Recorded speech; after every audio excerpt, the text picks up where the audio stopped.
Okay, well, we might get started, please. Where's that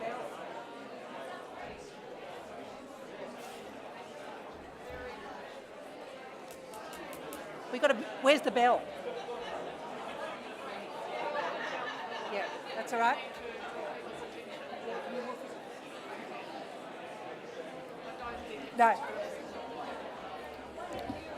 No.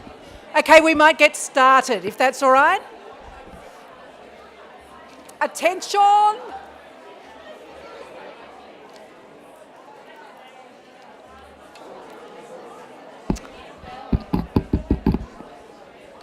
right, well, I'm delighted to hear the hubbub in the room and to know that there is so much worthwhile conversation going on. And certainly what I noticed at lunchtime was very intense conversation between many, many people who are obviously enjoying catching up with friends new and old. Now, this afternoon, we have the opportunity to spend some time thinking both back in terms of what has happened in the past, but also thinking very much forward to what are the policies and the processes and the practices that are going to lead us forward in terms of rural health research. And Isaac Newton said that if we've seen further than here, it's because we've been standing on the shoulder of giants. I want to tell you as a midlife career researcher and clinician that I have certainly had the opportunity to stand on the shoulders of some of the giants that we see both on the podium here and we will see in the next session. And I want to say on behalf of all of us in rural health, to say a huge thank you for the walk and the journey that they have taken themselves on, but also that they have taken many of us on. So without further ado, I'm going to hand over to Lesley, and I will be a tiger with timekeeping because I commit to you that you will be out of here at 3:15 for afternoon tea, and that will be quite a hard gig. And that is because, as I said, we have such inspiring people with us. Now, Lesley Barclay is probably well known to many of you, but she was the first clinical chair in midwifery and family health in Australia, and she is one of the few foreign women who was designated a Samoan chief, recognising 20 years of work with colleagues in that country. And she has supervised or been involved in over 45 PhD and honours students in rural Australia. And to that we say a big thank you.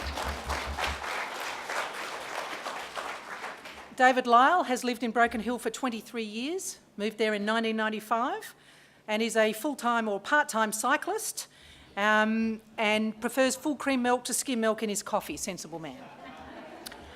Lucie Walters is the second woman to hold the office of President of the Australian College of Rural and Remote Medicine and once went snorkelling with a small 8-metre white whale shark off Ningaloo Reef in WA.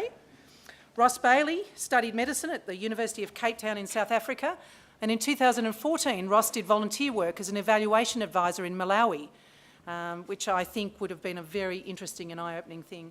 And I'm delighted to have Dennis McDermott with us, and Paul Worley has already alluded to Dennis's expertise and advice and wisdom. Dennis has family connections with the Gadigal land and the Gamilaroi country, but also speaks fluid French and German. So we are in the arms of experts. So it says. And I'd like to welcome Lesley to convene the panel. Thank you, Lesley. Okay, thanks, Jenny. Some of us have been around for quite a long time. Lucie's a bit younger than most of us, but I won't introduce you because you've had a lovely introduction, but we are difficult to shut up. And that is in part, I would say, because we had a lot of experience. It could be just that we like to talk, but this experience hopefully is valuable, and what we're going to do is work from some questions that hopefully will be responded to from the panel, not by 5 minutes, each person having a separate question. But I'm going to ask David to start because David's probably been longer around this area and started some of the original work.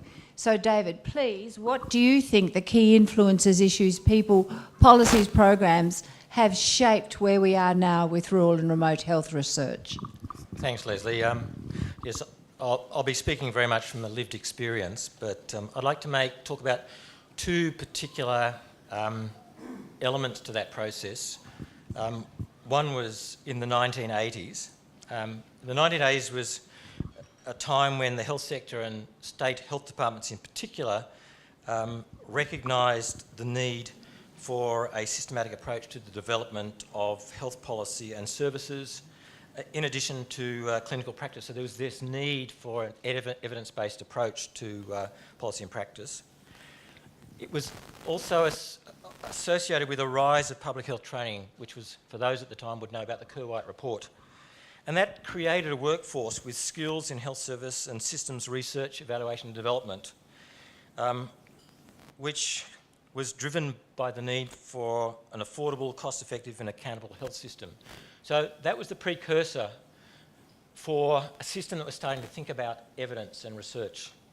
The second was something that recent times I've just been reflecting on, which in the 1990s, which in the lead up to the 1990s there was the decline in the social and economic conditions in rural and remote Australia, and there was a recognition of health workforce shortages. That garnered political responses, which culminated in the first national rural health strategy that had two broad components: a focus on the development of local and regional development of health services to overcome gaps and shortages, to improve access, but also a response to workforce shortages. And one of the key strategies was the coalition government's 1996 policy around establishing university departments of rural health and subsequently rural clinical schools. Now, UDRHs had not only a workforce, a training objective, they also had a population health service and development objective. And many of the original directors actually had public health backgrounds. So what that decision had made is to create a infrastructure embedded in health services, not in universities, that actually started to focus on developing that evidence base. Now, this is just one part of that development. Clearly, regional universities were also developing. But as a way of demonstrating, and that platform has sustained and developed over the last 20 years, just to give you some idea, research done at the end of the 1990s, if I remember correctly, reported about 136 research-based articles over a 10-year period in the Australian Journal of Rural Health and other Australian journals.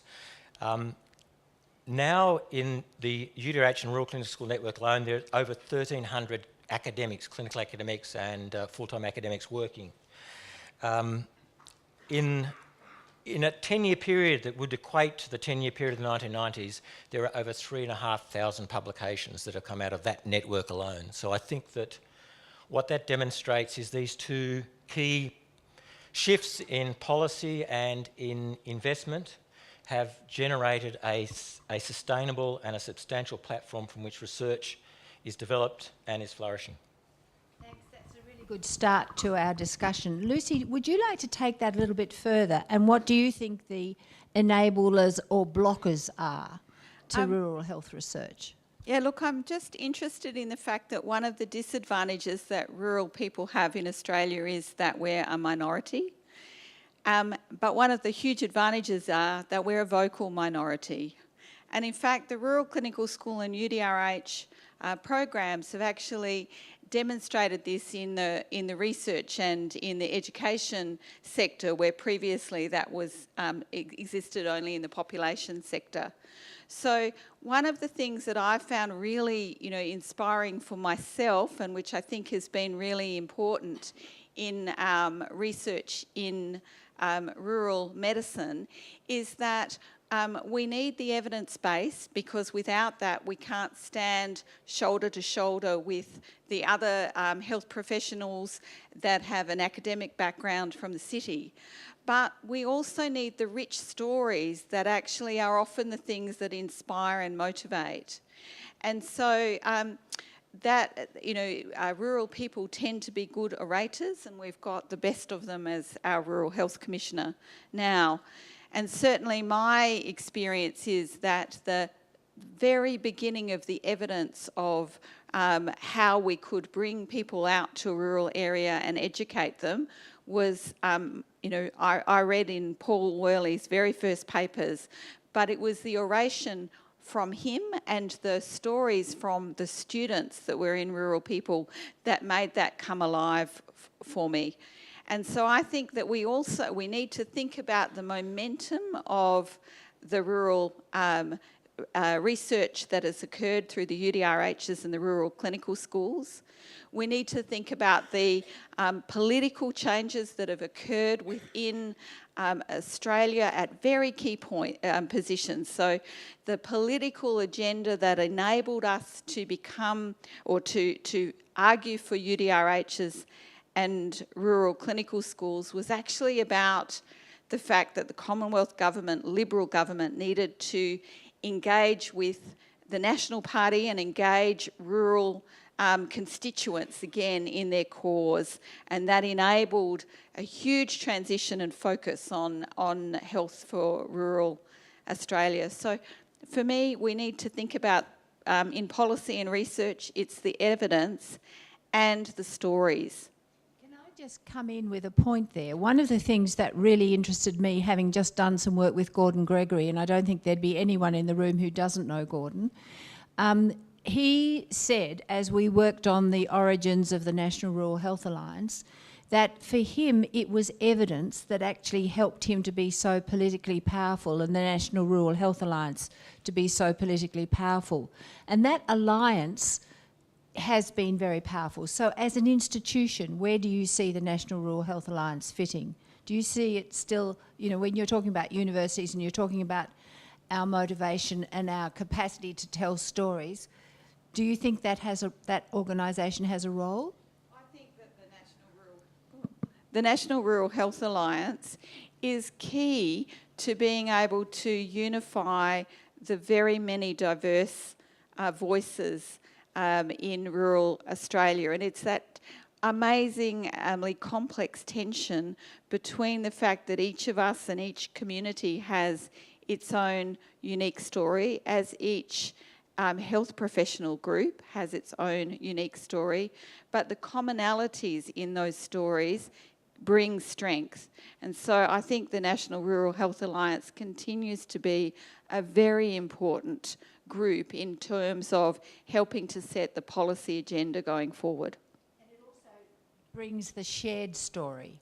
We've got our own stories and we've got our country stories or our professional stories, but it brings a shared story, and that story is very powerful, I think, with government. Sorry. Yes, and the other thing that I would really like to think about is that one of the wonderful things about rural health is that we have such small communities and communities of practice that it positions qualitative research as being a really fundamentally important way of seeing, not to separate or in any way detract from the quantitative research that's really set the scene for rural health in Australia over the last few years. But we have been able to push the agenda of what research means in health much better than has happened in the tertiary institutions, where they have the numbers to perhaps focus solely on quantitative research. I might ask if that microphone can come to Dennis, because this was one of the discussions that Dennis and I had that he might offer about one of the challenges that we still have. A particular challenge or challenges more generally? Well, challenges more generally, but then do come to the particular ones that you can speak about. Yes, certainly. I think from an Indigenous point of view, one of the key challenges has been to take that desire we've seen in the last 20 years to spread out into the social determinants of health in our research paradigms. But actually, how do we actualise that? How do we make that sing? I'm thinking also particularly not just the social determinants of health generally, but if you like, the social determinants of Indigenous health are another way of describing the situation. And that starts to bring in such things as culture, recognising culture as a determinant of health. It starts to bring in such things as racism. And for the first time, many of you will know that the National Aboriginal and Torres Strait Islander Health Plan from 2013 was the very first one to mention the R word. And that is now recognised as a determinant. We have to recognise as a determinant. It's not just about people feeling bad. It's about the physiological effects of racism, huge physiological effects. If we don't factor it in, then we can't get anywhere with our patients or clients or communities. And as I think Paul Worley pointed out earlier today, if we don't factor in organisational racism, then our efforts are also for naught. So there's quite a few challenges. I could go on some more, but let's see what other people have to say as well. We focus now on methodologies that enable us to deal with some of the challenges that remain.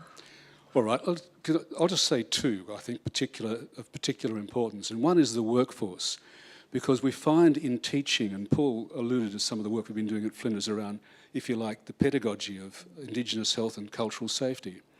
And we find particularly that there is a challenge here, which is that when we work with either students doing their first degrees in health, various health disciplines, or practicing professionals doing professional development, the same challenge arises, which is that it's inherently challenging to look at oneself and one's nation and the history of the nation and the stats and the narratives that we're talking about. It's really challenging. There's resistance. It's not monolithic resistance. From one end of the spectrum, people get it straight away and want to be truth tellers and champions. At the other end of the spectrum, there are 5 or 10% of students and practicing professionals who couldn't give a toss, who are overtly hostile, sometimes overtly racist in class or on back channels on social media. And in between are a whole bunch of people who get it to some degree, who are either moved by what they hear, and some are flummoxed by it, completely thrown.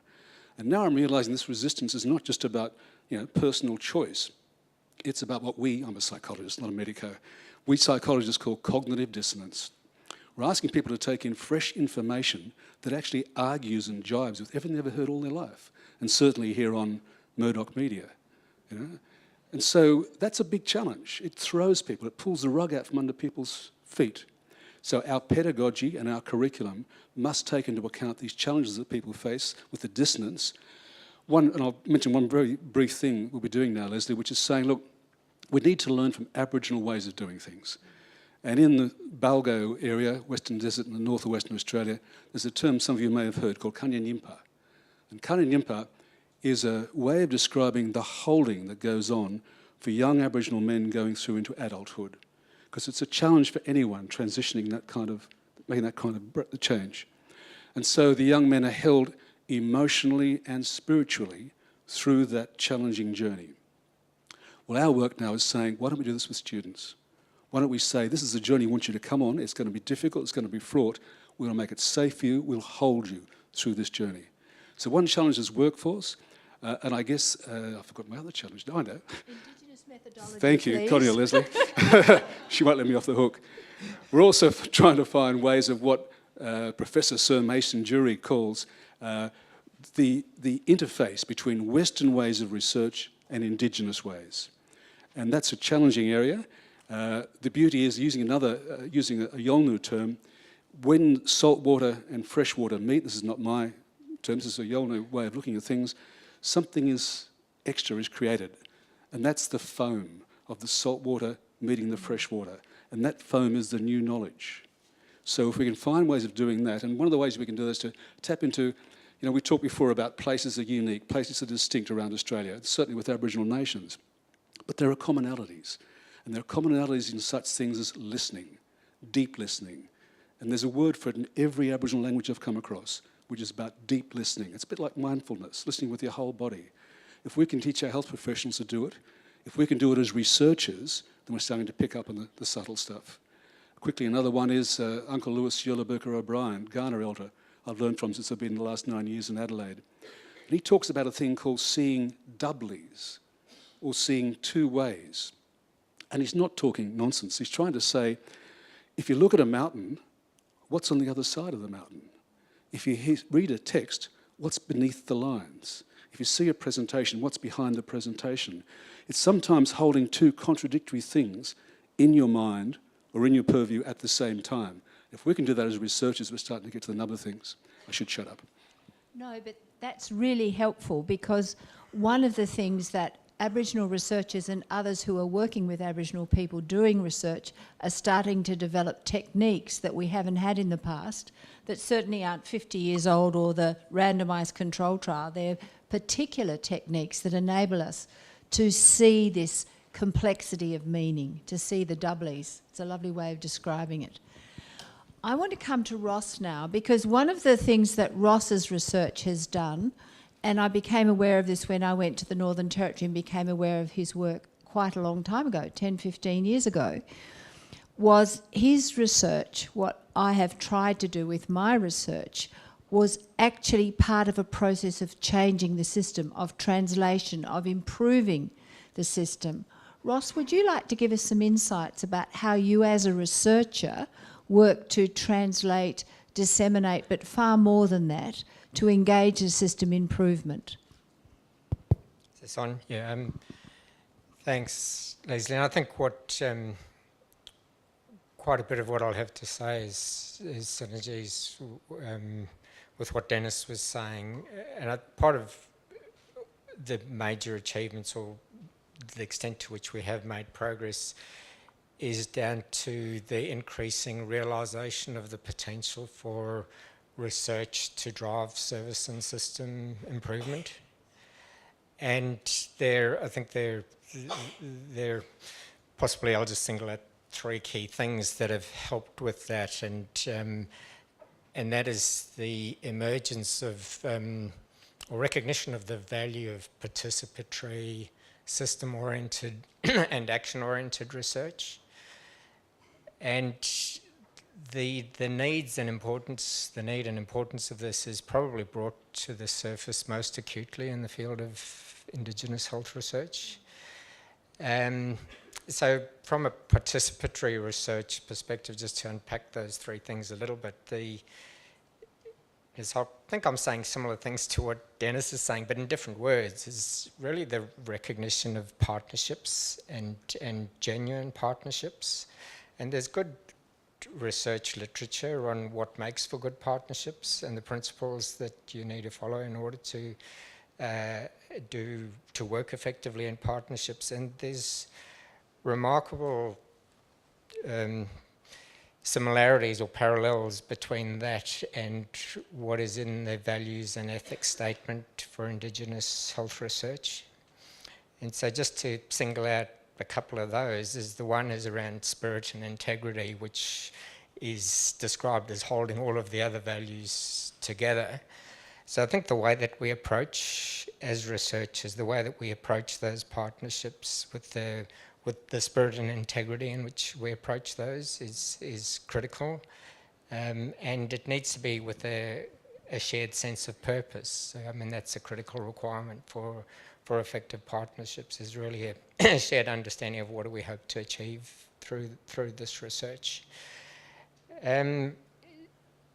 Reflecting on sort of systems-oriented approaches, the researchers, I think, well, I hope, are increasingly seeing themselves as part of the health system and research organisations as part of the health system.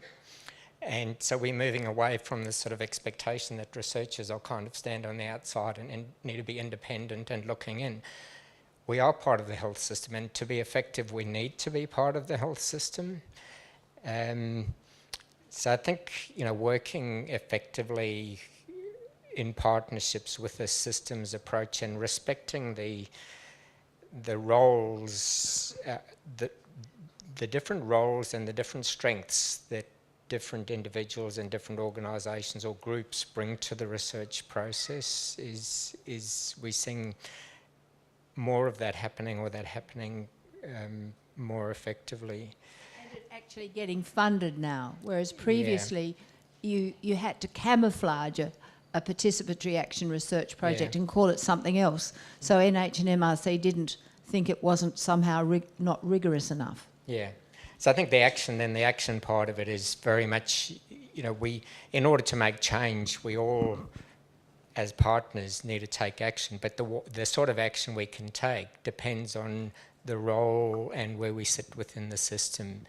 And by all working together for the same objective, but within our own roles and spheres of influence and the way we can influence the system, having a shared sense of purpose, we can change the system more effectively. And really that goes to the question, what are the things that have enabled that? And one clearly is infrastructure, in research infrastructure in rural communities, because to work in partnership and within communities, you have to be part of the community. So funding for facilities, but also salaries for people to live and work in rural environments. And the second is funding for research projects that prioritises research issues, but also prioritises the way that research is done along the way that I've described, and I think Dennis is describing. And we're seeing some good examples of those coming through. Okay, I'm going to try and summarise what I think is a fabulous conversation, because I absolutely agree with everything that everybody said. But let's start with spirit and integrity. For those of us who live and work in rural, remote regions, you don't survive without spirit and integrity. Authenticity is the key element. So for those of us who work there, we have to be seen as someone who operates within that ethical environment. I think it totally works. I think the point that David's made about the setting up of the infrastructure, which was done predominantly for training purposes and workforce purposes, has actually located university staff in those communities. And that makes a huge difference. We're not urban-based researchers trying to do something for a community that you don't belong to. I think the other thing that has happened with the relocation of clinical schools and university departments of rural health is the training of local researchers. When I left UDRH, we had something like 10 or 12 PhD students. They were students who lived or worked rurally or remotely. Now, 10, 15 years ago, that was absolutely unheard of. We're actually training the generation of clinicians and policymakers who are there, who are part of the system. So we're building capacity and we're building infrastructure locally. The other thing that I really wanted, and that's one of the reasons that I actually moved from a city-based position. I had done a lot of work internationally, and my work internationally was all about rural or remote community or small villages. And I'd never had an opportunity to work with Aboriginal Australians. I had an opportunity in Darwin to start to work with Aboriginal Australians. But my goal was actually to make researchers part of the system. I didn't like this notion that we were seen as somehow esoteric people sitting in tall towers of a university. And the biggest satisfaction from my professional life, I think, is that when I left Lismore, research is totally embedded in that local health district. You couldn't possibly imagine that we didn't fit. Not only do we fit, we belong. Now, that for us as researchers, given this spirit of authenticity and really wanting to contribute, is absolutely crucial to make sure that we're effective. But it wasn't something that existed 15 years ago or 10 years ago. People didn't imagine that a researcher wanted to come and live there and work there and be part of the system. Now they take it for granted that researchers want to live there, want to be part of the system and want to contribute. Now, I have actually finished with 3 minutes to go. Let's come back to anyone. Have we missed anything crucial out that we need to say? Lucie, please. I was thinking also that, yeah, no, it's on. I was thinking that one of the things that we pride ourselves about in rural clinical work is being part of a multidisciplinary team. Mm-hmm. And I get a bit disorientated when we think about and talk about multidisciplinary teams sometimes with my urban colleagues, because within the research context, my multidisciplinary teams include, or they're not my teams, but the teams I'm involved with include demographers and council members and medical students and, you know, just a huge range of people well outside the health sector. And I think that the richness of wisdom that can evolve from those kind of teams is recognised more and more in the research milieu. Mm. And that is really important. It gives us a heads up in rural areas. I think that's useful. Ross, have you got anything you'd like to add? I think I've said enough, thanks. David? Dennis? Just one thing, I think. Lucie's alluded to the fact that, you know, rural people speak out about things. Yeah. I think there's a useful way of kind of garnering that energy and that enthusiasm, which is that we've talked about generating the evidence, and that's a crucial part of what we do. We have to make that evidence sing, because we can't assume that the evidence will actually drive policy and drive change. If that were the case, we'd be living in an Australia where climate change was taken seriously. And we're patently not. You know? So something's happened between the evidence being generated and the evidence actually affecting change. Okay, can I say this is a chorus that you all have to join? David, Andrew and I have just published something in the latest Rural Health Journal on NH and MRC funding for rural and remote research. It's at 1 to 2% of the total research quantum. It should be much higher than that. So you've now got the published peer review evidence. I've talked with the CEO of NH and MRC. Paul has listened to us this morning. He's got a copy of the paper. Mark has already been approached by the head of NH and MRC to talk about this. But please sing it loudly as a chorus, because I think we've now got the evidence from this piece of research that will enable us to get improved funding for rural and remote health research. And we've now got, as David says, capacity to deal with it. Excellent. Thank you very much.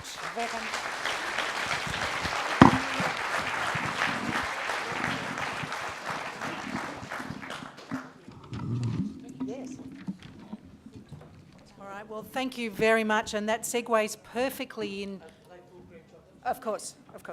That segues perfectly into our next session and our next colloquium, which will look at some of the reasons why evidence has not necessarily translated into practice. So we're going to be supported by the two Johns, Bob Wells, Sue Lenthall and Paul. Paul's been introduced to you already. Some fun, quick facts. John Humphreys is sometimes mistaken for Gordon Gregory. John Humphreys has worked at Monash, UNE, Swinburne, ANU, La Trobe, JCU and Ohio State Universities. So not only does he provide wisdom in terms of the length of his experience, but he's worked in many of our institutions. John Wakerman has been at Flinders and would be almost eligible for his second lot of long service leave, having been there for nearly 20 years. So I think he needs special commendation for that. Bob Wells has 7 grandchildren, so he can outdo poor Worley, and in fact 1 great-grandchild on the way. And Paul specifically is fascinated by trains and travelling upon them, and you can talk to him about that. But I love Sue. Sue says she's not very interesting, but she's had a lot of plane accidents, so many people don't like travelling with her. So without further ado, over to John Humphreys to commence the session.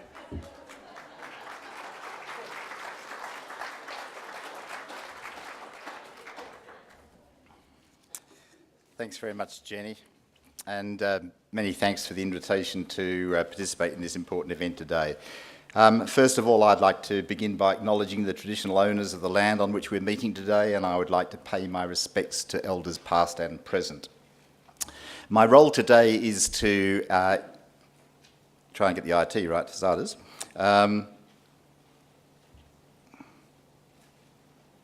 Is to really set the scene for 3 things. 1, John Wakeman's presentation on what we know, in other words, an expose of some of the evidence. A second session showing some of the success stories we've had where we've actually translated evidence into practice. And a third session led by Bob, looking at discussing what is needed to go forward from this. So I think we can begin with 3 questions really. What is the rural health problem? Do we need more research? And if so, what sort of research? And I want to put this provocative thing of maybe our translation of evidence into policy is not working. Maybe there's a big onus on us as researchers. I want to begin with the rural remote health problem, and I want to take you back 40 years or so. Many of you won't have been born then, but there was an important document that was written by the Hospital and Health Services Commission looking at the situation of rural health in Australia. And they identified 4 broad pillars that required some attention. Facilities and services, which were essentially hospitals and health services. Workforce, the problems of recruitment, retention and supply. Transport, which is largely around access. And the problems associated with Indigenous health. I was very influenced by this document. In fact, following that, I set about doing research in Queensland, New South Wales and Victoria. And after 20 years of considerable research, I felt that I not only had the evidence, but I had the answers. In 1998, 20 years later, I was asked, as part of my inaugural address as a professor, to outline my vision for rural Australia, for rural health and what was required. And equipped with all this evidence that I'd collected, with great confidence, this is what I wrote, and I quote, "All citizens, regardless of where they live, would have access to healthcare services which are responsive to the specific needs of all population subgroups. A healthcare system that integrates health promotion, restorative services and continuing care, and one which maximises the scope for collaboration of health workers in multidisciplinary teams and coordinating the activities of healthcare systems.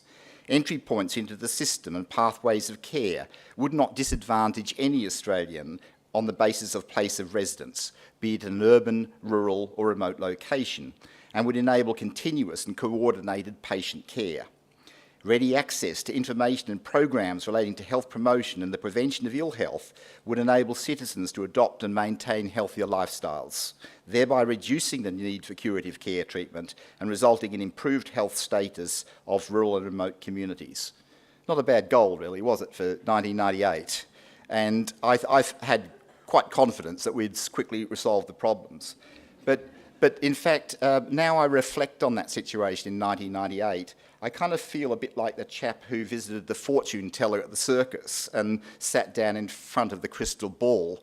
This chap was a sceptic, of course, but here was me armed with all the evidence, with the vision ready to go.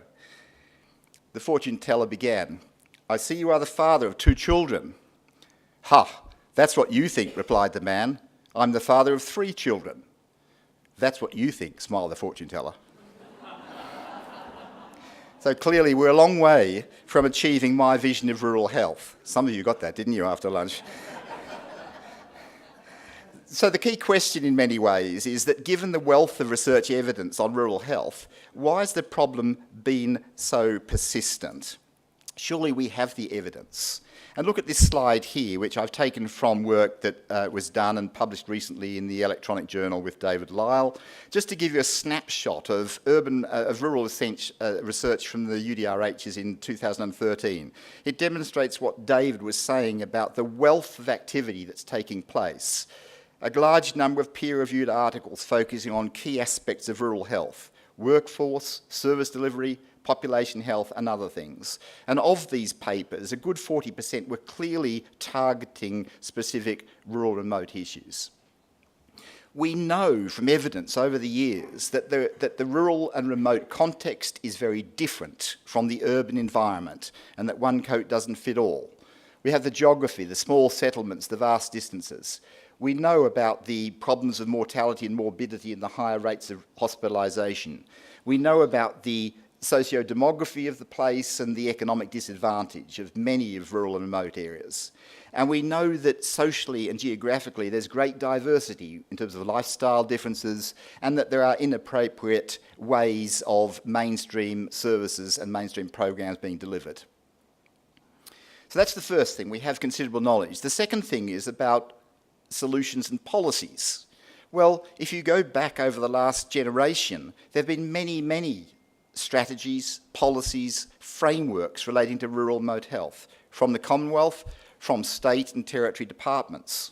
We have considerable number of programs that relate to education, training, support, service delivery, and so on. So we do have, in fact, a policy arena, a policy environment with many things happening. But the third thing we need is the will and the resources to implement the specific rural and remote policies that are built on the evidence from the research basis.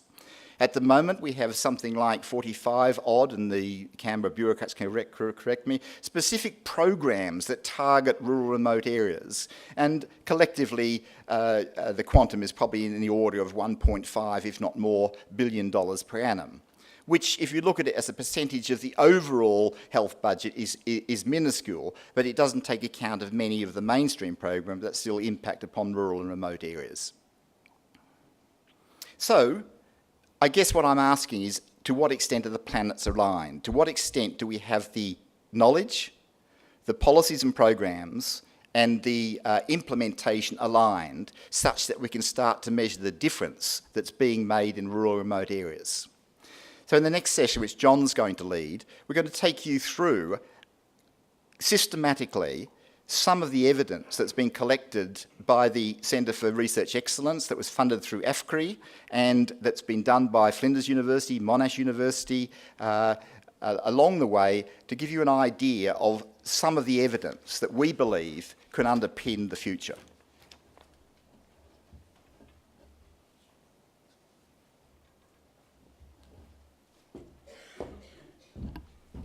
Thanks, John.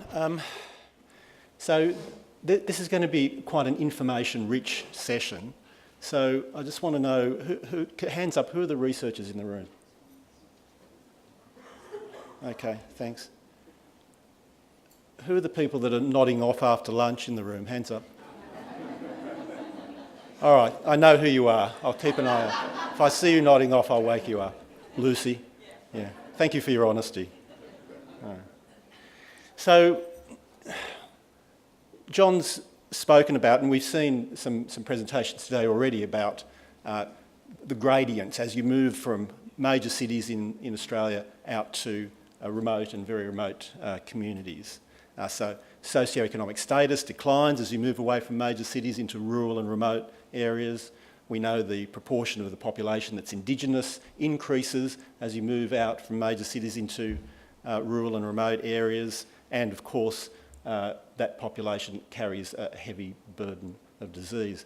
We also know that access declines as you move away from major cities into rural and remote areas. So no surprise, as John has said, that mortality rates increase in a geographical fashion as you move from major cities out into remote areas. And at the same time, avoidable hospitalisations increase as you move into, particularly into remote and very remote areas.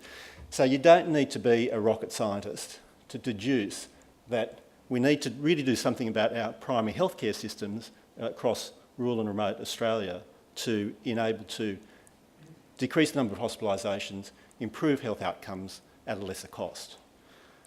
So over the last 10 years or so, John and I, with a broader team, and many of whom are here today, have been working on a program of research, and I'm just going to give you a brief overview of some of the findings that have come out of that.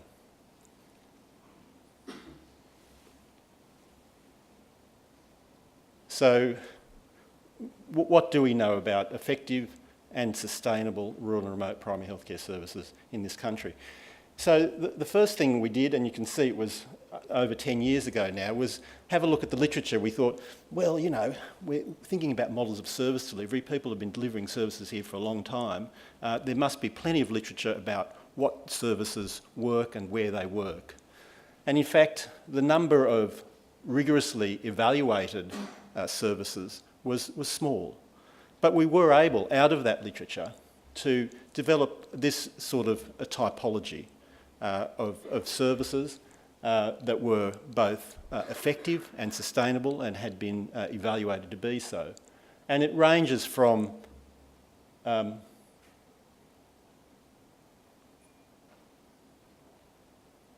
these rural services in more densely populated areas. These are larger country towns where you see GP practice type services, right through to very remote areas where the population, the small population, doesn't support a full health team, and so they rely on small numbers of resident staff and visiting staff coming and delivering the rest of the services. So we were able to synthesise a typology that told us what services worked and where they worked.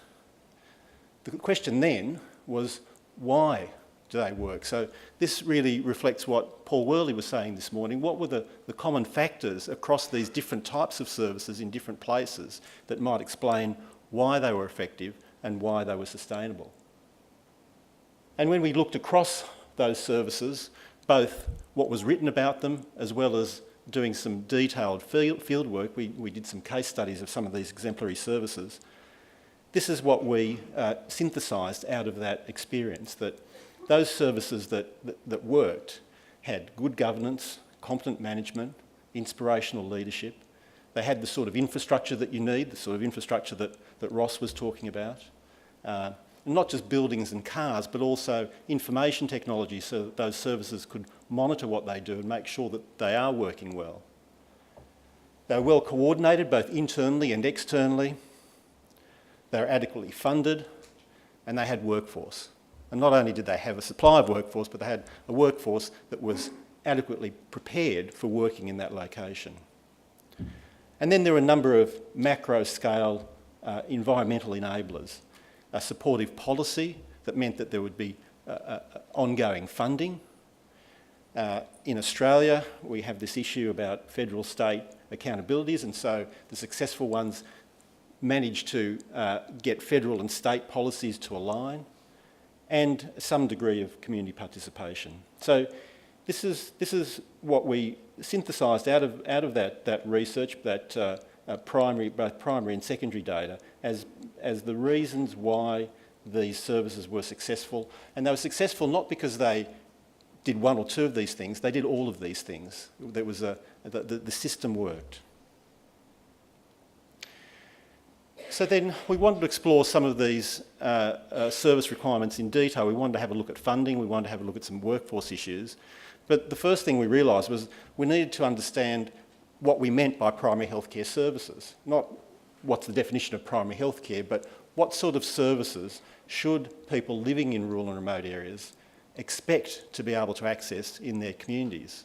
And it's important to see this from the consumer's point of view, because in some places people don't know what services they've never had. So again, we looked at the literature. There'd been some good work done in the Northern Territory on core primary healthcare services. We pulled together a Delphi group, and we came up with these 8 broad areas of service. And then we asked that group to tell us in which of these services and in which communities should these services be delivered by health professionals that were resident in those communities, and which would be delivered by visiting services or people having to go to the service. So don't worry about the detail on this table. The left-hand column here is a list of the services. This relates to remote communities. This relates to rural communities of different size, from small to large. And just look at the shading. And what the shading tells us, and what the Delphi group told us, was that in remote communities, there was an expectation that more services that would be delivered in communities of smaller size by resident health professionals. So you see that the shading goes down to the smaller communities, whereas in the rural communities, not so much. And that makes sense intuitively. So if you're in a remote community, you're by definition further away from services. Often there's little or no public transport, and sometimes, this is poor old Fitzroy Crossing again, you can't get in or out at all. So we looked at what models worked where, why they worked, what are the services that people should expect to receive, and then we were interested in looking at what those services should cost. And we did a number of exploratory studies. This is one of them, where we looked at trying to work out some benchmarks for remote primary healthcare services. So this is remote primary healthcare services. We identified some high-performing services, got some detailed data from them, and developed this predictive model. And the detail isn't that important, although the new knowledge that came out of this particular study was that there was a baseline of funding. Sorry, I'm just trying to use this thing. Okay. So there was a baseline of funding and then a per capita sum on top of that. And that, when we looked at the literature and discussed this, that made sense too, because what it meant was you needed a certain level of funding to make sure that there was a safe service there. So, for example, in the Northern Territory, there aren't any single nurse posts anymore, so you have to have at least 2 nurses, probably a couple of health workers and other staff. So we did some work on what they should cost. And then we were interested in workforce retention, and so we collected some national data looking at actual workforce data from different health services around the country. I just want to show you one of these, or highlight one of these. So these are the different professional groups. This is remote, this is rural, this is remote over here. So if we look at the remote nurses, the median survival of that sample was 3.5 years. So if you start with 100 nurses, recruit 100 nurses, after 3.5 years, 50 of them are still working for that service, okay? The 12-month survival probability was about 80%. So after 12 months, there are 80 of those original 100, and after 24 months, about 2/3 are still there.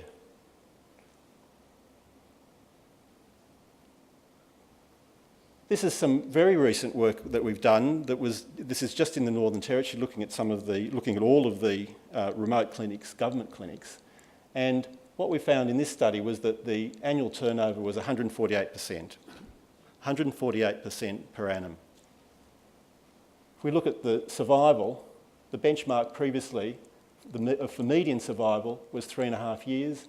Now it was 0.3 of a year, so an order of magnitude difference. So if you start with 100 nurses in a clinic, after 4 months, half of them are gone. Not dead, they're just gone to work somewhere else. So there's a real problem with workforce stability. And so we've started talking to some of the health services, and there's a lot of interest both in government and community-controlled health service, about looking at what we can do about stabilising the workforce in terms of retention strategies. And Lesley's not going to allow me to go into any detail here, but to summarise, what we really need, what the literature tells us, we need a bundle of short-term strategies. There's no silver bullet, but if we do these things here, then we're more likely to retain our staff. And in the longer term, we need to look at health professional pathways, and I think we can use the integrated rural medical pathway as a model for other health professional groups. We've done some work on community participation. Here are a few of the papers that we were involved with. In brief, there's a growing literature around community participation and its impact not just on acceptability of services, but also on health outcomes. And we've done quite a bit of work on developing monitoring and evaluation frameworks for both rural and remote services.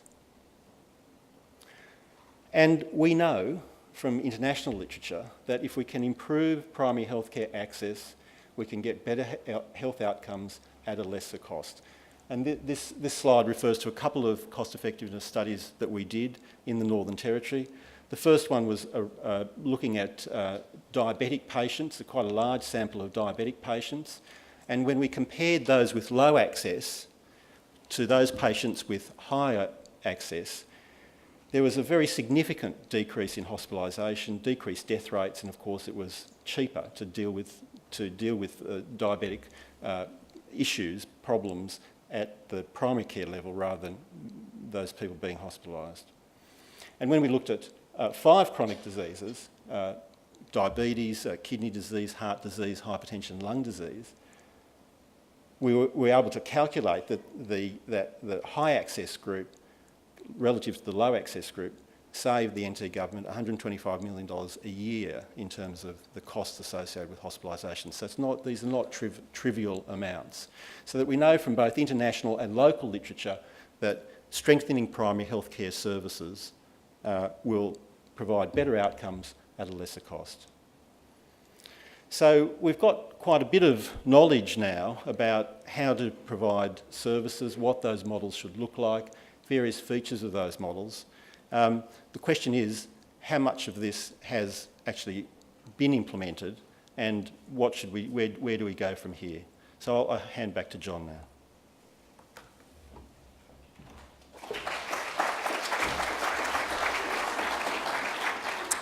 So this was the situation in 1976. In 2018, when I started to look at all the reports that were coming from stakeholders and RFDS and the ABS, how would you summarise the rural health problems?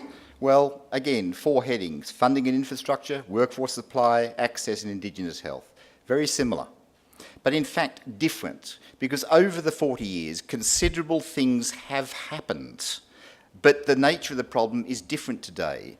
Where there was a workforce shortage many years ago, we don't have a shortage now. The problem is much more distributional, and it's much more in terms of preventing avoidable turnover. We have considerable infrastructure, but we don't necessarily have the right models. So that's the situation today.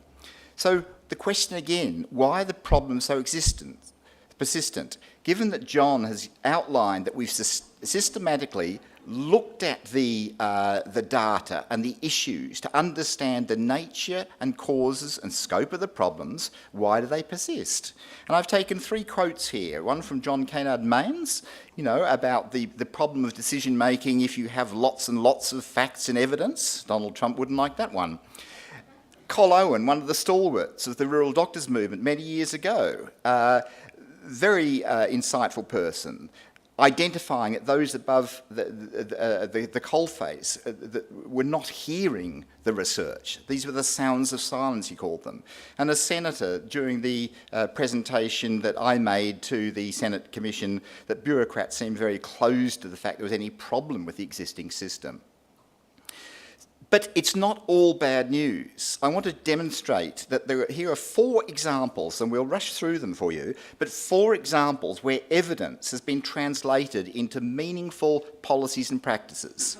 Changing resource distribution, in terms of providing education and training resources that are appropriate, in terms of safe workplace practice, and in terms of medical education. So I'll just briefly look at the modified Monash problem. So what was the problem? Well, the problem we had was that the government was spending $134 million a year giving incentives to doctors all around the country. And the media and the national groups were advocating that the basis on which this was happening was simply not equitable. You had doctors in Townsville and Bendigo getting the same incentives as the doctors in Brewarrina and Borroloola, and this didn't seem appropriate. But there was really a lack of evidence around what was a better way of distributing the dollars and who should get the money. Well, and I want to pay tribute here to the work of Dr. Matthew McGrail, who's in the audience, who worked with me on this. What we did is we did an analysis of data relating to general practitioners in terms of what they did and the circumstances in which they did it. So we took 4 professional indicators relating to their work practice and 2 non-professional indicators that related to spouse and family needs, and we mapped these against community size, against the geography, to see what was happening. And it was very clear that if you combine community size with remoteness as a surrogate for these procedural and practice activities, you could get a better classification. So when we did the statistical analysis, it was a much more sensitive classification we developed. And we developed a 13-level classification, but of course policymakers don't like too many groups, so it was brought back to 6 and ultimately to 7. But you can see the significance that we found in terms of the association was quite strong. So the problem was solved, wasn't it? Here was the classification scheme, much more sensitive to important differences, and it was much more equitable. More dollars were going to those doctors who were doing more complicated procedures in more remote and disadvantaged locations. End of story. We published that research in 2011. It was adopted 5 years later. So fast, indeed. Gone is incremental change, Lucie. And here is some of the situations we had to do. It wasn't just the fact that the publication exists. We presented to a Senate committee. We made a presentation to a Senate committee at our cost. We made presentations to the Department of Health. There was the Mason Review that had a look at this. We presented again to the department, and they analysed the stuff and took the data and permed it. There was a presentation, there was a technical advisory committee, and then we had a change of government, didn't we? Then there was the GPREP independent advisory panel that looked at this. And ultimately, Fiona Nash announced this at the Rural Medical Doctors Conference at Akron about 5 years later. So you can see here that there was a great and onerous process, time-consuming process. And the point I want to make here is that your university will not congratulate you or reward you for this. They will for the high-level peer-reviewed publications, they will for the dollars you bring in, they will for the PhD you graduate, but the work that underpins changing outcomes will not receive the same recognition unless you can patent it or commercialise it. So what are the key ingredients? What can we learn from this one case study? Firstly, you need rigorous research, and that doesn't happen overnight. Secondly, transparency is important. Okay, unlike the Trump administration, this is the way it happens. You need to put your results and your data up for validation and amplification, and the Department of Health people work through this meticulously, hence the modified Monash model. The relationships with end users. Over the years, John and I have spent many, many hours with the advocates, the stakeholders, the communities, building trust, convincing them that we're there for the long haul. And there were multiple modes of communication, not just 160 characters, but all forms of written communication for people of different intellect. Lessons for the future, the timing is important, okay? Make sure your bottom drawer is full of all the answers that emanate from your research. That it's not research awaiting the problem, rather it's research awaiting the problem rather than the problem awaiting for the research. And you have to be patient and you have to be persistent. So there's one example of research evidence underpinning something that's quite significant. Let's look at a second example now, and John will take you through this one. Lucie, stand up. All right. No, that's okay. I just want to wake you up. So, CARPA, the Central Australian Rural Practitioners Association, was a group of health professionals in Central Australia that got together in the late 80s.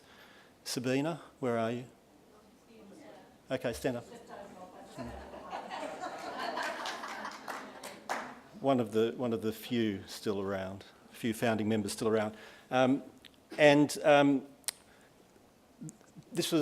were no UDRHs, there were no clinical skills, there was nothing. So this was an organisation that got together to look after one another, to do their own professional development, to organise. They organised conferences, there was a newsletter, and the other thing they did was develop the CARPA Standard Treatment Manual. So this is a book with clinical protocols for treating common presenting conditions in the Northern Territory. Why? Well, because this is what the remote health context is like. There is a high staff turnover. You've seen the sort of turnover that we have currently. A population that's pretty sick, mobile, staff that are working in an extended scope of practice in an isolated fashion, and often not very well prepared for the job. So we wanted to standardise these treatment protocols to ensure consistent, best clinical practice for remote areas. And that may be different to what you might do in a metropolitan area for various reasons. And so the first CARPA Standard Treatment Manual was published in 1992. This was a small book that fit in the back of your back pocket. And since that time, it's grown in size. We now have a suite of remote primary healthcare manuals.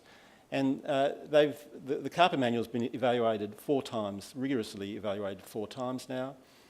The evaluations were all very positive. The users see it as a credible document. It maintains clinical and contextual relevance. It has an incredibly high compliance. I mean, the fact that a clinical guideline or protocol is used is unusual because most guidelines are never used. This one is used and the compliance is very high, in the order of 80+%. It's now been embedded in policy of all health services in the Northern Territory, all remote health services. It's used in orientation and training of staff. We use it in our master's program. It's enshrined in legislation. And so it's widely used and is really part of the landscape.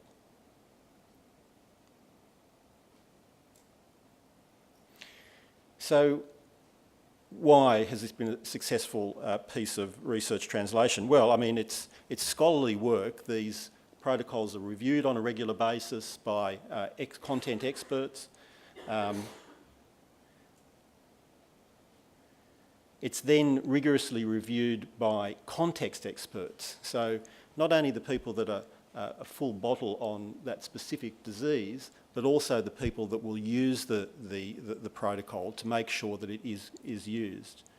And I think that makes the big difference. It's also embedded in policy training legislation, and it's really been an exercise by the end users for the end users, and I think that's at the heart of its success. I'll hand over to Sue.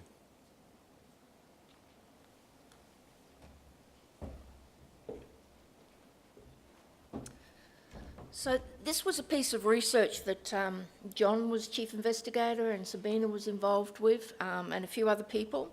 And it looked at, we were trying to improve our understanding of workplace stresses in the remote nursing workforce. And we wanted to describe the stresses and measure the levels of occupational stress. But we also actually wanted to make a difference, not just describe the problem. So part of it was to develop, implement and evaluate actions that would reduce and prevent occupational stress amongst RANs at a systems level. So we weren't looking at individuals, but we were looking at changing the system within the Northern Territory Health Department and one of the others to reduce the impact of stresses.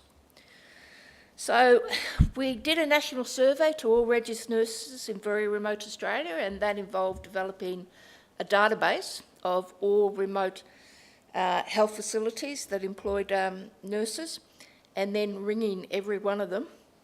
And then we worked on participatory action research just with very remote Northern Territory, and then we repeated the survey nationally using the national the other states as a control group. So we had process evaluations were very positive.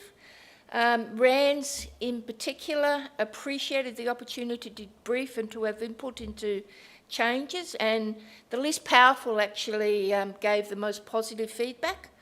The outcome evaluations was a little bit disappointing in that we didn't really see any changes in job demands or any increases in job resources. And there were a few actual interventions implemented in the time of the project. So the intervention stage was 12 months, which we found is just too short. You need longer than that.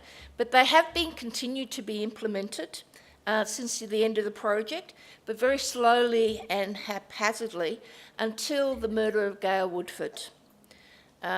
She was a nurse who was a graduate of our program, certificate in remote health practice, who worked in northern South Australia. Some of you might have known her. So after the murder, there was suddenly a massive increase in pressure by the media, by remote area nurses, by the public, upon the politics and health services. There was a RAN safety petition that gathered 130,000 plus signatures, and Gail's Law, some of you may be familiar with that, in trying to make sure that people don't, or remote area nurses don't attend call-outs on their own. So we had evidence-based solutions that really, tragically, we had to wait for the problem to come up. I wonder if I've got, and that's Gail Woodford. And just a point I'd like to make is, I think the situation of remote area nurses going out on call on their own at night has been standard practice for years across Australia, has never been safe.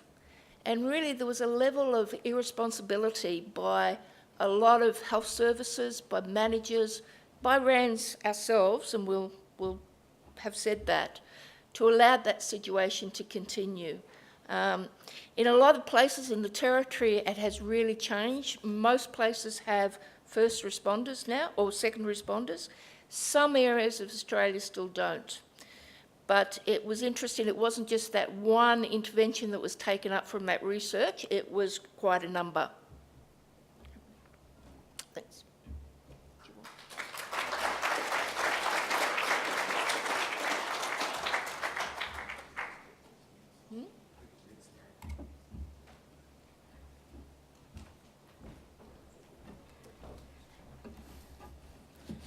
Thanks for that work. I'm trying to have a PowerPoint-free zone for my my tenure as National Rural Health Commissioner. Just humour me. I hope I succeed for your sakes. So I thought I'd give an opportunity just to look at, for those of you who are trying to turn your project into a program, or your program into something that can work for others around the state, the country, the world. The experience that I and colleagues have had of doing that with a medical education program, as John pointed out, without a workforce, all the other things that we try and do in a rural community to have a sustainable service just collapse. So the project was to look at an educational approach to creating a workforce. In this room today, you probably will take for granted that, of course, a person can study any health discipline based in a rural community. For medicine, they can undertake their whole course in a rural community. That wasn't the case in the 1990s. It was seen as a privilege for rural communities to request 2 weeks of the entire 6-year medical course for a rural experience. Some went to the extent of 6, and that was seen to be extravagant. But it was a risk because you were never sure exactly what you would learn, if you would learn anything. And in actual fact, it didn't matter because you learnt what you needed to know back in the hospital. So just go and have a good time. So how have we got from a project to a common understanding that that no longer is evidence-based? So it started with a very small group of colleagues. Choose your pilot site to be a site that you know well, that you have relationships with, that you have some, as John Humphreys was saying, you have some credibility already with that team. And as we heard before in terms of the researchers, that integrity, that sense of spirit and purpose, choose your site carefully with that. Then look at this as an opportunity for research that can inform others, not just a way of proving whether it worked. Right from the outset, the advice I was given was do this as a PhD. Use that level of rigour in the work that you're doing rather than just collecting enough evidence to get another funding grant. Look at this evidence being at 2 levels, and in this way respect the audience of your research in the methods you use. Within the medical school, to enable this to survive more than 1 year as an experiment, and we branded it as an experiment, we had to show that the academic results were at least as good as the students who were in the tertiary hospital. First do no harm. That actually wasn't what we were interested in as researchers, but we had to do that in order to respect the audience of people who were also interested in this project. So we needed to use some quantitative data that would give us very initial evidence in that regard. We then also needed to say who else is going to be interested in this project. If other people are going to look at this, they're going to want to know how and why.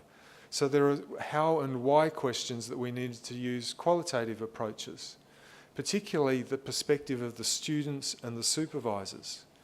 And Lucie's research extended the perspective of the supervisors. Again, thinking about what people would need to know if they were to want to take this up. Action research, to my knowledge, participatory research means that you're blurring the boundaries sometimes between who is the subject and who is the object. And from the perspective of this research, allowing the subjects of research, the supervisors, the students, to be interviewed by as many people who were interested in what we were doing, rather than them just coming and talking to me, come and talk to the subjects of the research themselves and gather your own evidence about its impact and effectiveness. I'm sure that they were the stories that Lucie was talking about. It's the opportunity to allow others to come in and participate themselves, if you like, as researchers in forming their own views of that subject. And we've had so many replications of this program that have occurred by people coming and not talking to me, but coming and talking to the doctors who are supervisors. They want to know how it worked in the practice. Talking to the students, how did it feel for you? Why did you do it?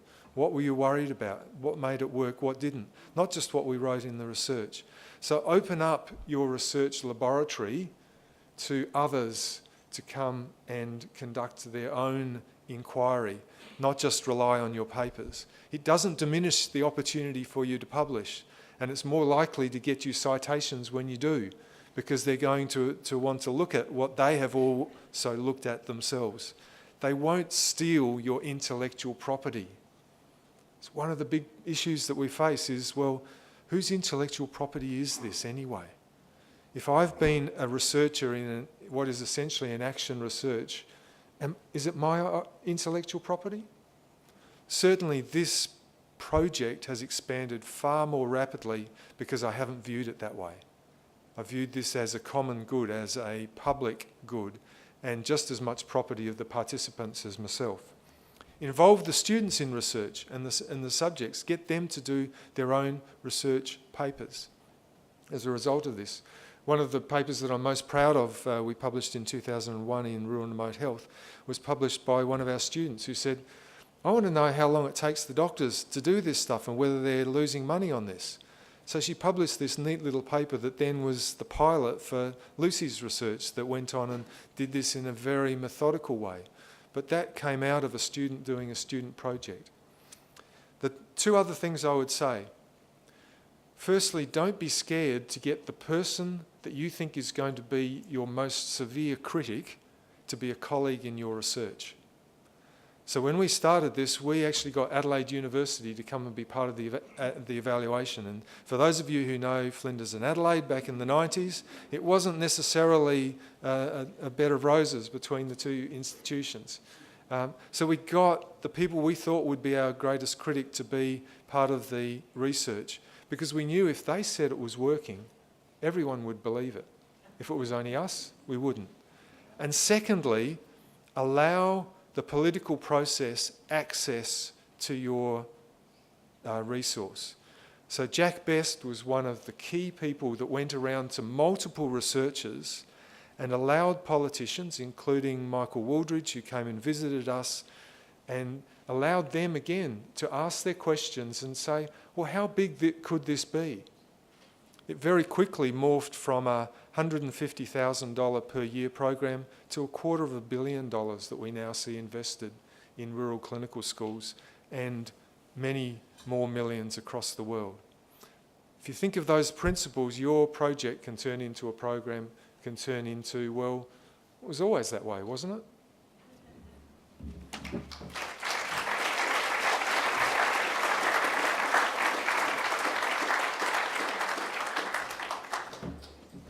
So we've had a considerable amount of discussion now of examples of research in practice. Bob Wells will now lead the next session, I hope.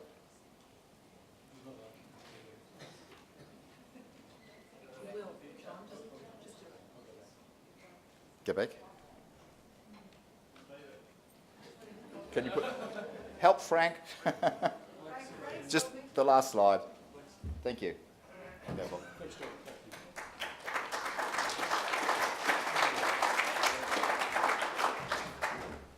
Okay, well, I'm going to hardly talk at all. This is a session where we ask you to tell us some of the answers. But I might ask some of the questions. We haven't got the questions yet. Look, just before I do, I just want to talk a little bit about, I think the objective of this session was to show what's been done and then to talk about, well, where do we go from here? What more can we do to make change in the system that will be positive? Because the current change, as John Humphreys' slide showed, over 40 years, we really would try to tackle the same problems that we started in 76. We're tackling largely the same problems in 2018. But I want to talk about two things about policy. My background is in policy, which is good because you don't really have to do anything specific in policy, just wait for an opportunity to arise. But there are two stories in this. Count Bismarck, does anyone know who Count Bismarck was? He was the German Chancellor in the late 1890s. And he talked about policy. He said, the product of policy is like a sausage. Sausage is fantastic, Germans like sausages. But you never want to watch the process of making a sausage because it would really turn you off sausages and then the whole industry would collapse. So policy is a bit like that. It's hit and miss and it's random and it's, sometimes inspirational, not very often. The other story I want to tell is we have had in rural health long periods of what I call incremental change, and we've seen that over the past 20 years or so. There's been good change, and we've had a lot of it presented at this session. But occasionally you get what I call transformational change, and a lot of the incremental change we've had in the last 20 years was from a transformational change which occurred in the period 1996 to around 2000. And that was when we had a change of government from the Liberal Nationals have been out of government for, I think, 15 years or something. And then they thought they'd get in an election in 1993, but unfortunately their leader, John Hewson, couldn't tell you what it would cost, what the GST would be on a birthday cake because it was his formula for it was so complex. So it fell over, and I think that almost destroyed their chances of winning losing the unwinnable election. Losing the unlosable election. Thank you. So clearly the lessons I draw from that. And somebody mentioned Jack Best, and I think we owe a lot actually to Jack Best for, Jack in many ways was a difficult character to work with. Some people found it that way, of course I didn't, but the reputation was Jack could be a little difficult at times. But Jack was the one really who inspired Michael Woolridge, I think, really, to do something serious about workforce, to do something serious about rural health. And the key things he did about rural health were setting up the current educational research structures that we have, the UDRHs, the rural clinical schools, and the research that goes with them. So that was a period of transformational change. And we haven't had a period of transformational change since then. We've had a succession of governments and particularly a succession of prime ministers, but we haven't had a lot of transformational change in the health system. In fact, I think we've had very little. So what I want to talk about is incremental change will continue, and if you keep doing your good work you're doing, and that will happen. But I want to look at these questions here. We know a lot now from our rural health research, particularly which has accelerated over recent years and will continue to accelerate, I think, given the quantum of researchers we have and the skill base they've developed and the strong reputation that they've developed as well. But so is it time, is there enough evidence now to perhaps, and we have an election coming up, a federal election coming up in 12 months, and the two major states have elections coming up, one later this year and one about this time next year, Victoria and New South Wales respectively. And the federal election presumably will be sometime shortly after the New South Wales election, mainly depending on how that election goes, I guess. But is there opportunity to develop and suggest some transformational change that we would think would be important to lift the thing to another level, not just incrementally go up? So that's the first question. Based on the evidence we have, what might be some opportunities for transformational change? Don't put your hands up yet. Second question is, do in fact we now need a national rural health research implementation strategy? We've accelerated the rate of health medical research in rural areas, but we don't really have an implementation strategy. How do we draw all that research together and say, well, here's how we might tackle the workforce or the access or whatever it is we might tackle? And then if we wanted to do that, what process resources would be needed? But the first two questions, I think, are the ones I'd like to explore with the group this afternoon. I don't know if any of the panel has any comment on that or anything they'd like to add to that before I hand it over. So all those who are asleep can now stand up again. No, I was only joking. So let's go back to those 4 issues that John Humphreys identified for 2018: funding and infrastructure, workforce, access, and Indigenous health.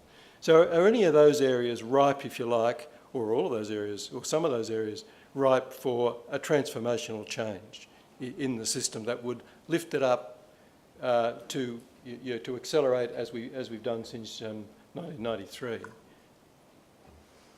Question. Yes, ma'am. Oh, you got the microphone. Who's got the microphone? No, you stand up and talk, please. Thank you. So it's Jo here from Queensland. My question is got nothing to do with what you just said, sorry, but it's a question anyway. I was just rambling anyway. So I'm just sitting listening, and I think I've been part of some of this research, not being being one of the interviewees on some of the work that's been done, some of this group. But I'm sitting and listening and thinking, comparing and contrasting with the work that's been going on with the National Disability Insurance Scheme, and thinking about some of the commonalities of fractured service provision and poor health outcomes, and some of the disadvantage experienced within, people with disability in Australia, and how I don't know whether there was a lot of evidence and whether there was a lot of research of, that underpinned all of this. I actually don't really know the answer to that question. But somehow or other, with community will and with political engagement, we managed to get a once-in-a-generation change of a system that's, really gone into blue sky thinking and is recognised around the world. So I'm just, reflecting and thinking, why do we need to think of it in little boxes? How can we just transform the whole lot in one go? I don't know. If we can do it with the National Disability Insurance Scheme and change a whole system, can we do that with remote health? That's a good question. Anyone got... Can I respond to that briefly? Yes, yeah. Look, I think that's the crux of it. I guess what we're saying to you is, we've presented just some of the research, a summary of some of the research that we've done. The previous panel that was here, there's a whole programs of research that came out of the people sitting here in the panel prior to us. So there's a lot that we know. If you were to say to me, what would a good health system look like, I could tell you, because I think we've got enough information. So your question is the crux of it, and that is, how do we go about facilitating that change? Yep, over there. Scott Kitchener, Griffith Rural Program. Look, we shamelessly plagiarised Paul's work as well, and developed a long look program which I think we had to do apologetic research for. We had to demonstrate our academic equivalence. We had to demonstrate that it had workforce outcomes. We had to demonstrate that it didn't cost any more, that it didn't damage students, which was a claim. Then we have a contract that tells us to do research that demonstrates the efficacy of our program by evaluating it. We have to do research that's relevant. I think this is apologetic research. I think one of the problems that we've got is that systematically rural health workers don't do research because that's what we do. If you go and work at one of the major hospitals, if you want to get ahead, then you just do research. That's what health professionals do. I don't think that we're at this stage considering that you come rural, it's incidental that you're rural, you should do research because that's what we do.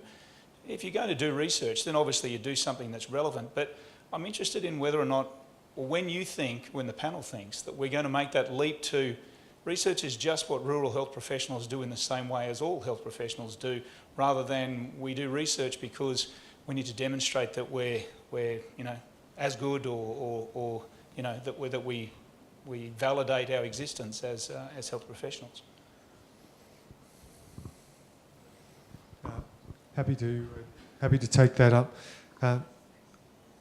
In simple terms, if you look at the vision that I have for rural health services, they need to change from essentially just concerned about service and essentially being locum-led health services to locally led learning health services.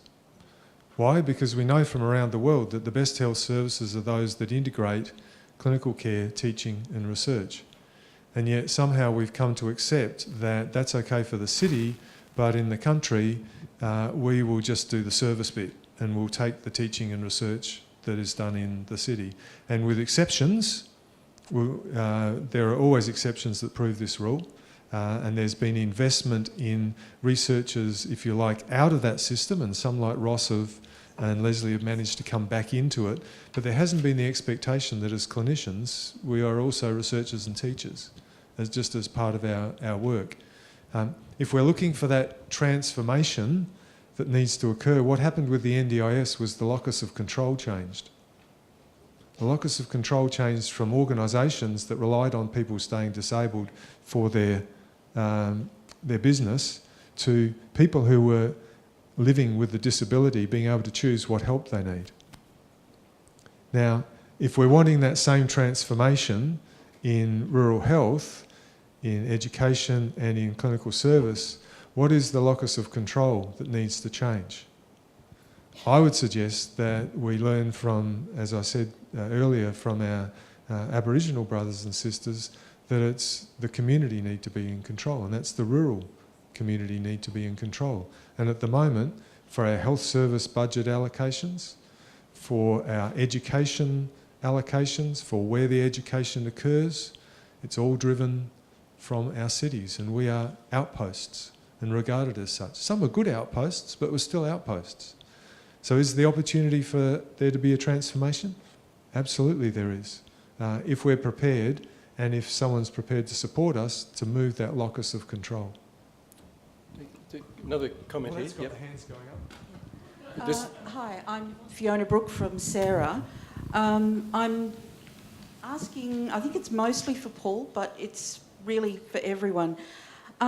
We talk about moving the locus of control, but we don't have things like cultural safety embedded in our best practice guidelines on how to manage various conditions.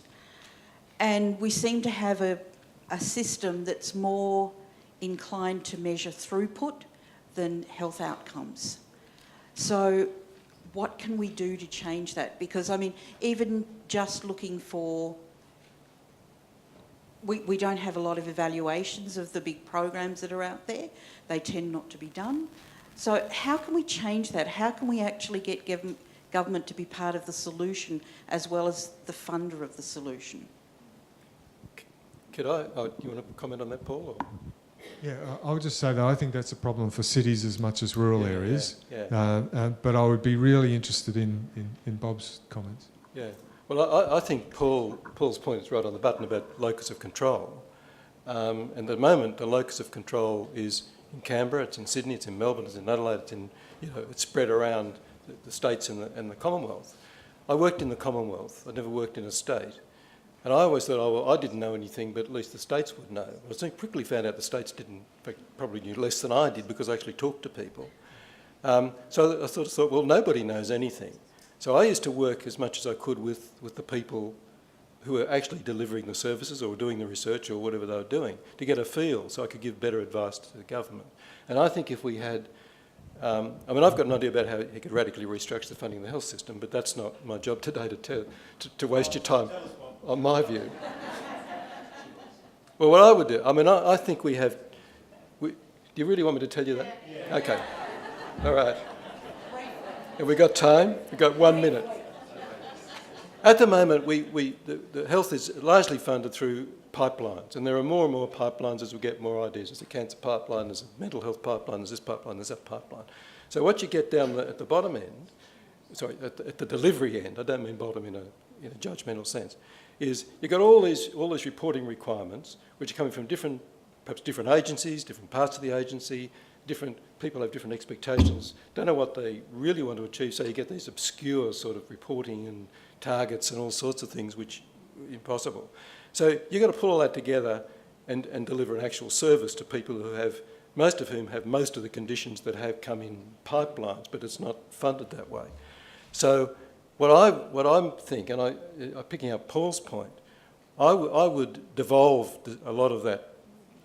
I would have the pipelines going to primary health networks, suitably reconstructed, suitably governance changed to be community governance rather than professional service delivery governance people. And you're competent to actually receive the money, deal with the money properly, understand their communities, and for some of the big areas, of course, they'll have different needs in different parts of their area.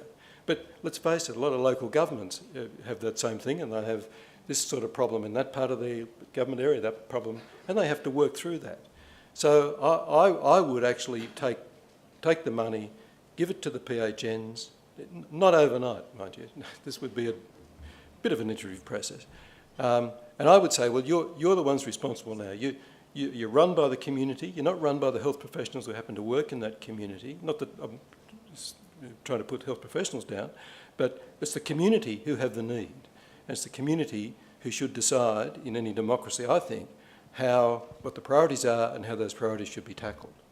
So that's my lesson for the day. For anyone who's interested. Yeah. Leslie's next, I think, yeah. It's Lesley. I actually believe the death knell is putting an implementation strategy up there. It will be a policy paper that sits on a shelf that, like the other policy papers, make no difference. We are talking about locus of control, but I feel very positive about locus of control. I've just come from a local health district for a large population, large Aboriginal population, where you have the primary health network, the local health district, the AMS working together on decisions about delivery of healthcare. The local health districts have appointed a director of research as part of their very scarce budget because they believe research matters and is important. And I actually think the locus of control shouldn't be with researchers, it should be with the clinicians and the policymakers with whom we do research to meet the needs of their problems. If they're partners with us, if they're part of that research, they own it. We don't have to tell people about research. They own it. They shape it. They help us do it. Therefore, they implement it. So we are down to locus of control. We're down to regional, local locus of control, networking, and that will make the difference, not this nonsense of the stuff at the top. We've got to actually come from the bottom up. Janine here. Is that all right? Can I go next? Is that okay? Cool. You've got the microphone, you go I've next. got the microphone, I've got the talking stick. Janine here. So I think what Lesley said is partially true. I mean, I'm not sure who should be the fund holders here, but what I learnt from going to the Dublin, the World Health Organisation Human Resources Conference, was that millennials do want to have mobility, that the locus of control needs to be in the next generation of people that are going to lead our communities in rural communities with our rural communities.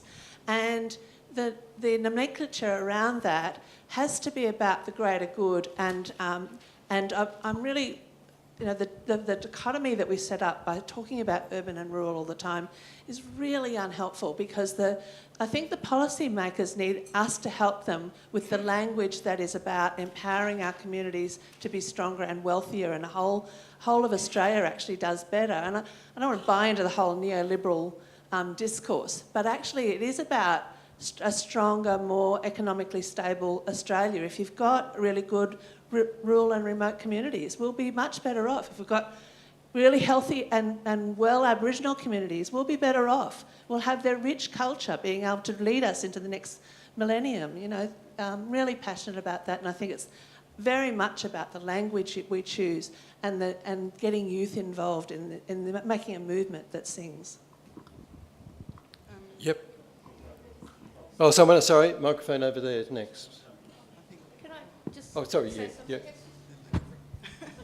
A lot of this I actually don't think really matters unless we have stable, well-functioning primary healthcare teams on the ground, which we don't have.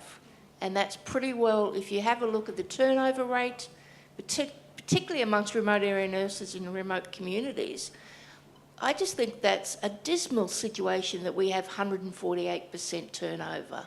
And until we do something about that, none of the rest of this is really going to matter too much. No, but the point is that that's linked to all those other factors. It's linked to governance and whether there is, some community control of governance. It's linked to good management. It's linked to reasonable funding and so forth. So you really need to address it in a system. You need to address the system rather than a component in the system. Can I? Yes, John. Can I just refocus this? I want to put Paul on the spot. No. I want to give Paul an opportunity to have another comment. So, We've got 7 minutes. We don't need afternoon tea. Maybe Lucie. There's a, as I was saying, there's a growing literature around, structured community participation. There was a review of the Victorian health system not long ago. King's Fund did a review of it. They said they've got a system that's as good as any. It's very efficient because of activity-based funding. And one of the factors that they identified was that they had community boards, and they had longevity. Now, I've got a particular view of what a good primary healthcare system should look like in Australia. I think some of us share that view, an integrated regional structure with community governance. And in fact, in the NT, a few years ago, we got that. Where, as a result of the healthcare reform, we got 2 regional health services with integrated primary and secondary care and community boards in each one of those. There was a change of government, they sacked the community boards. So the problem, we do have this federal state problem. So we have the potential for creating a system that suits Australia, both metropolitan, rural and remote Australia. But we've got these bloody 2 levels of government that and the states keep getting in the way. So, Paul, my question is,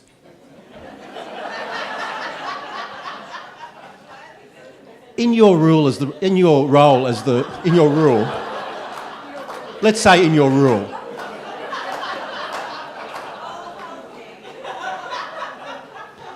I get that the rural generalist needs to be done, but then you'll have a week's holiday when that's all done and get on with reforming the health system for rural and remote Australia.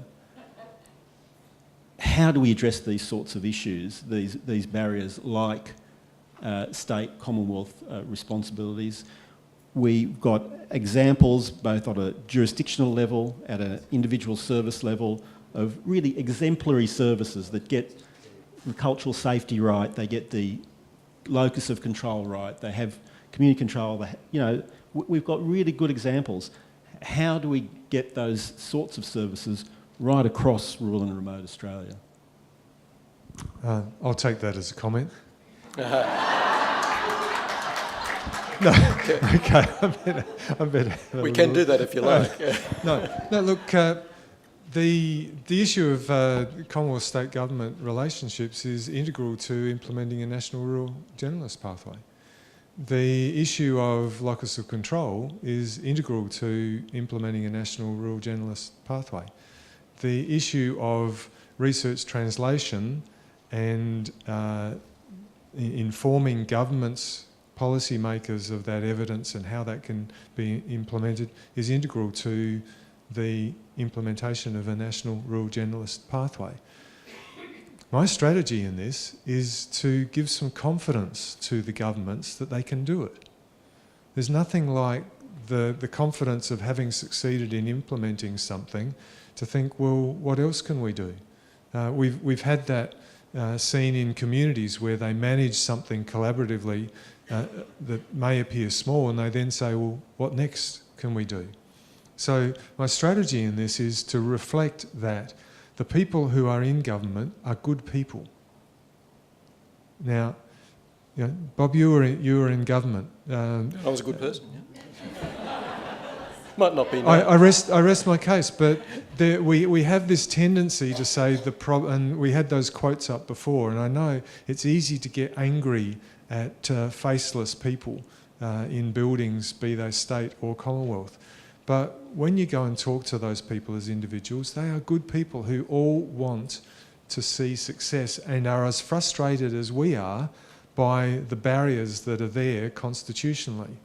Now, we're not going to change the Constitution, but we can empower not only the communities but also the people who implement policies to see that they can succeed. Part of this is an aspirational thing. Part of it is, well, I'm never going to be able to work with those state people because they're going to blah, blah, blah, blah, blah. Well, you never will work with them. My sense is that the National Rural Generalist Pathway is something that is achievable, that can be a win for a certain segment of the health workforce, that can then prompt wins in other elements of the health workforce, that can then give confidence that we might be able to do more things across state and national barriers, irrespective of which governments are in power at different times. We need to develop a confidence as a nation that our government isn't our problem, because if other nations look at our government process, a lot of them are very jealous. And you just have to look around the world to see that there are worse systems, so be careful what we think of. If we look at a research-informed policy, well, the extermination of the Jews was a research-informed policy, constructed by researchers in a certain policy environment, supported by government in a certain policy environment, and meant that philosophers like Polanyi started really questioning the value of science. So we have to be careful what we think about in those extremes. But we can, I think, be confident that if we can put wins in place time and time again. Hugh, you mentioned it. If we can do this in eyes, we can do this in other areas as well. We can have the confidence. So that's the way I'm, first of all, working with the legislation which says this is what you have to do first. Secondly, I actually believe that that was a good strategy that was put in place to get something done, achieved, that all of us can be proud of, and particularly the people in government can be proud of and can think we could actually do more than this. Thanks, Paul. Look, we're going to have to wind it up now, and I apologise to everybody who didn't get a chance to say something, but I had the feeling, there's a feeling across the room that it is time perhaps to look at something more transformational and along the lines we've been talking about. One thing I want to say is just from history, the most transformational thing Australia has done in a policy sense in the 20th century was introduce Medibank, the original Medibank. They went from zero. We had no national health system in early 1973. By the end of 1973, we had an up and running functional Medibank system, which is pretty much Medicare system now. Payments were made, they'd done the computing, they'd done all the work. So that was all done in about 9-10 months. If we could have done that back in 1975 under what was allegedly one of the most dysfunctional governments we've ever had, we can certainly do it now, I think. So look, I'll have to wind up now. Thank you very much. I'll take that as a yes from you, from this group, that there is a need for some significant change. Thank you. Thank you, Lyle.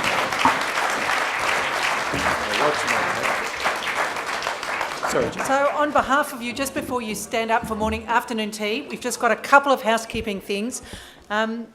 Obviously, dinner this evening is in this room at 7:30. It's quite informal. There's only one short speech of 5 minutes. Don't miss the pre-dinner drinks, which will be outside, and we've got entertainment from the Excited Particles from Questacon. I want to specifically thank the University of Tasmania, who has sponsored the event. Thank you, University of Tasmania. Now, straight after afternoon tea, which we're eating into as we speak, there are the 3 different sort of sessions. So there's the Regano sessions, there's the presentations, and there's the lightning talks. Now, obviously, you're welcome to move between them, but just remember the timings are different. So you may be walking into someone's presentation, so just be mindful of that, because we want you to move, we want you to have the opportunity, but just, be caring and sensible about that way that is. Today is World Parkinson's Day, and I want us to remember that, and there's a little activity which you can catch on Facebook, etc., called Pause for Parkinson's, which from my point of view is a well worth activity, and it's well worth reflecting on the load that people with Parkinson's and their carers carry on a daily basis. Finally, there are some exhibitors outside, and specifically the Australian Digital Health Agency is out there, and I would love those of you who are clinicians and work in health services have a good talk to Alan, particularly about how we are going to manage things when we go to opt-out. There is a 3-month great period around opt-out. All of you should consider having your own electronic personal health record. Please consider it. Talk to Alan about how you go about it. Thank you. Thank you. Have a look at the other exhibitors. Enjoy this afternoon. We'll see you tonight.